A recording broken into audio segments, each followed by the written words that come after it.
Qanaqasiga soppa-sog' olib kelgan xotin kasal bo'ldi. Yana qayna nimadirmish? Ha bizga kasal qizni berishgan. San ajdarho san kasal qilgansan, sen ilon, chayan. San kasal qilgansan, ahmoq. 50 ga, 40 ga, 45 ga, 60 ga kirgan qayna 50 tillik fahmi yo'q, tarbiyasi yo'q, odobi yo'q. Nomusi yo'q.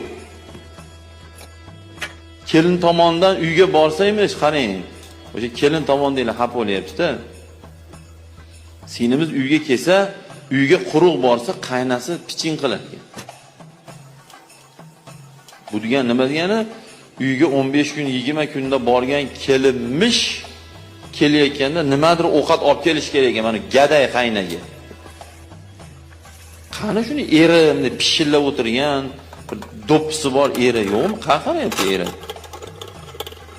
To'ydan keyin kelin tomon ziyofat olib kelsa, yana qo'yaveringlar deb beradi. Ovora bo'psiz-da deydi. U tilni prosta gap xolos. Olib kelmasin nima qilar ekan kelinni. Shu uyda erkak bormisan sen? O'g'il bolamiz.